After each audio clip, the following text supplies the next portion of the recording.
கற்றுவந்த இந்த குரு பெரியவர்களுக்கும் நம்ம ஈஸ்வரத்தை சாயுந்தமார்களுக்கும் நம்ம நாளைக்கும் அரியர் ஒரு விண்ணப்பம். இதோ நான் சபையில் வந்தேன். யாரு அதாவது என்ன போல ஆண்டு வரக்கூடிய கவுண்டன் என்று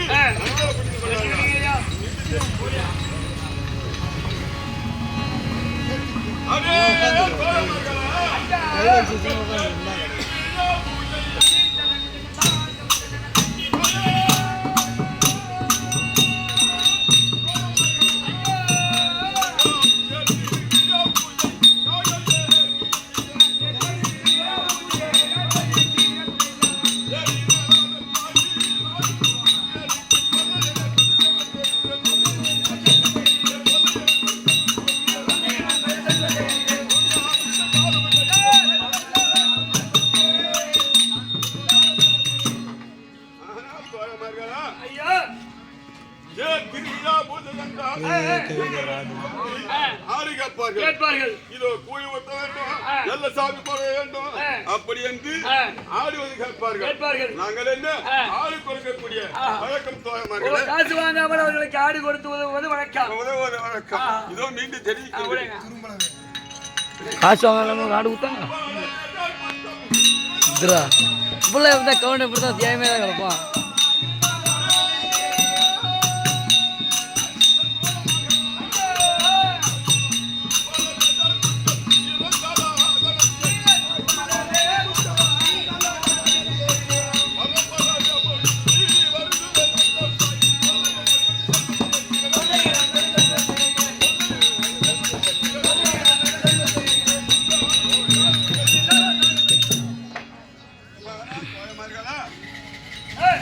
எங்கள் ஜாதி வழக்கத்திலே குற்றம் செய்தாலும் அதை பெரிதாக பேசுவோம். பெரிதாக நினைத்து 7 நாள் பஞ்சாயத்து. 7 நாளைக்கு. ஆமா. சாராய் கல்லு சாராய் எல்லாம் வந்தோம். இந்த 7 நாள் பஞ்சாயத்து சும்மா பேச மாட்டோம். ஆமாங்க. 7 கூட சாராயம் 7 கடை அரிசி இத்தனை போட்டு நாங்கள் என்ன சாப்பிட்டு 7 நாளைக்கு போய் சாப்பிட்டு பார்த்து பஞ்சாயத்து பேசுவோம். ஆமா, ஒரு வாரத்துக்கு பேசுவோம். பரவாயில்லைங்க. பேசி ஏதாவது ஒரு பக்கம் சாட்சி விட்டு போயிட்டே இருப்போம். எங்கள் குழப்பாதுதான். ரைட்டுங்க. அது மாதிரிதான் இது தெரியுது.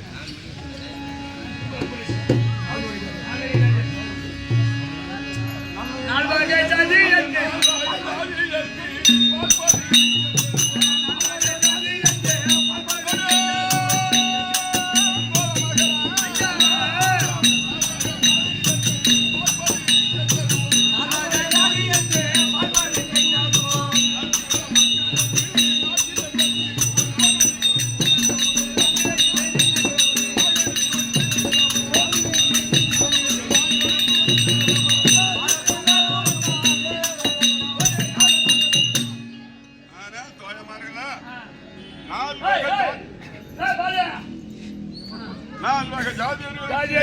எங்கள் இடத்தில் வந்துவிட்டால் அவருக்கு பால் பழம் கொடுத்து சாப்பாடு கொடுத்து தலைக்கு உயரம் கொடுத்து படுப்பதற்கு கம்பளி கொடுத்து உதவி செய்வது வழக்கம்.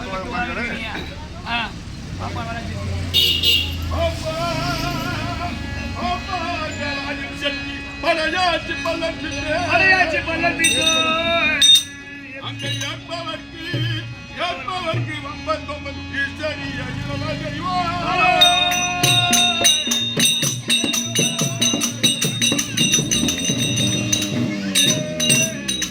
அந்த காண்பவராக என்று கரத்தார கட்சி இல்லை. அந்த உள்ளுக்கெல்லாம்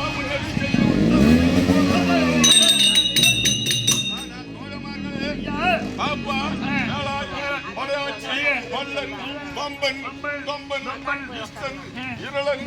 இப்படி சொல்லக்கூடிய 4 வயது ஜாதியர்களுக்கு நாங்கள் என்ன அனைத்து கொடுத்து சாப்பாடு கொடுத்து அவர்களுக்கு இஷ்ட தெய்வமாக விளங்கி வருகிறோம். இஷ்ட தெய்வமாக விளங்கி வருகிறோம். ஐயா, இந்த காலத்துல எல்லாம் வேட்டி சட்டை பேண்ட் சட்டை போட்டுக்கிறாங்க. நீங்க ஏன் கோமணம் கட்டிட்டு இந்த கம்பளி போட்டு கோல் வச்சிருக்கீங்க? இது எப்படி வந்தது? யாரால வந்தது? காரணம் சொல்ல முடியும்.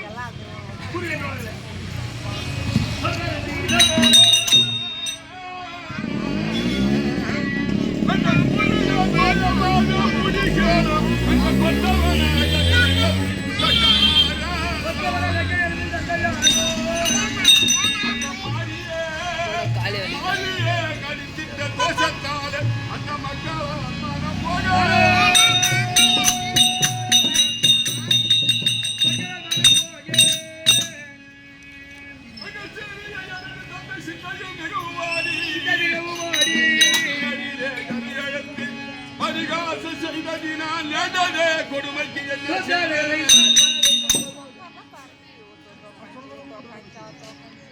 ஆனால் தோழமார்களா அதாவது என்ன என் தந்தையானவர் கைலாயபதிக்கு காவல் புரிந்து கொண்டிருந்தார்.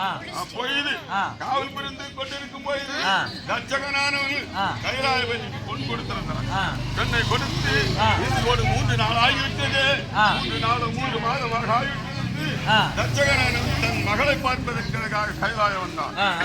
அப்பொழுது என் தந்தையானவர் ஆசாரவாசலில் காவல் புரிந்து கொண்டிருந்தார். என் தந்தையானவரோ ஒரு காலத்தில் தேவர்கள் எல்லாம் சபா மண்டபம் அமைத்து தேச விசாரணை பேசிக் கொண்டிருந்தார். அப்போது என் தந்தையானவர் அங்கு சென்றார். செல்லும் பொழுது என் தந்தையானவரை அது மாறி வருகிறது என்று ஒரு அசிங்கமான வார்த்தை தெரிவித்து தட்சகனானவர் இதுதான் தக்க தருணம் என்று என் தந்தையானவர் மனதில் தீர்மானித்து தேவரோடு தேவராக மகளை பார்ப்பதற்கு வந்தார். அப்பொழுது என் தந்தையானவன் அந்த வஞ்சகத்தை ஒரு கைத்திறமாக ஓய்வு ஒரு அடி அடித்திருந்தார் தட்சகனை. அப்பொழுது அதே நான் என்ன மகளை பார்க்க வந்து எப்படி நான் அவமரியாதை பட்டனோ அதே போல மனித மக்களால் அவமரியாதை படவாய் என்று தாபத்தை கொடுத்து விட்டார் தட்சகனார். அப்பொழுது என் தந்தையானவர் தாபத்தை பெற்று என் அண்ணாவாகிய மூத்தவனை அழைத்து சில கல்விகளை போதிக்கலாம் என்று அழைத்தார். அப்பொழுது என் அண்ணாவாகிய மூத்தவன் தந்தை வைத்திருந்த தாவாளத்தை களவாடி செய்து சென்றுவிட்டார். அதே பையனே நான் வைத்திருந்த தாவாளை களவிகளை சென்றபடினால் என்னை கன்னட குலத்தில் அவதரித்து நான் காசிக்கும் காவலை போவாய் என்று சாவத்தை கொண்டிருந்தார். மறுபடியும் என்னை இளையவனை அழைத்து சில கல்விகளை போதிக்கலாம் என்று நினைத்தார். அப்பொழுது நான் என்னை சிறு வயதிலே மலையாளம் சென்று சில வில்வித்தைகளை எல்லாம் கற்றுக்கொண்டு வந்திருக்கிறேன். அப்படியானால் இது அமர்வுகளால் வித்தைகளை காட்டுகிறேன் அப்படின்னு தெரியும். ஓர் குட்டிச்சவத்தானை கொண்டு வந்து தந்தை முன்பதாக ஆக்கினேன். அப்போது என் தந்தைக்கு கோபம் பிரவேசித்து அரே சண்டாள பையனே நான் என்ன மாமன அமைப்புடனா என்னிடத்தில் வந்து ஒரு குட்டிச்சவத்தானை கொண்டு வந்து குறும்பு செய்தபடினால் குறும்பர் குளத்திலே அவதரித்து போலும் கையுமாக திரிந்து பாலும் பயமிருந்தாலும் அருந்தாமல் கானகத்திலே கல்லை எரிந்து ஆடுகளை மேய்த்து வருவாய் என்று சாபத்தை கொடுத்தார். அப்படி சொன்ன போது என் தந்தையிடத்தில் கேட்டேன். ஆனால் தந்தையே திருக்குள்ள மனமாரியாமல் ஒரு குட்டிச்சவத்தான ஆக்கினபடினால் எனக்கு இப்பேற்பட்ட சாபத்தை கொடுத்து விட்டாயே, இந்த சாபமானது எப்படி நீங்க அப்படின்னு கேட்டேன். ஆனால் குழந்தா உனக்கு சிவபெருமானால் அனுப்பப்பட்ட வீரபத்ர சுவாமி வருவார். அன்னவரால் உங்களுக்கு வேண்டிய பெருமை உண்டாகும், உங்களை குலத்தை காத்து ரட்சிப்பா அப்படி என்று தெரிவித்தார்கள். பொய்தி இந்த கலியுகம் உயிர் பறிவதும் இந்த கானகத்தில் பேச்சு வர இன்னமும் வீரபத்ர சுவாமி கண்ணால கண்டதில்லை சோழமார்களே.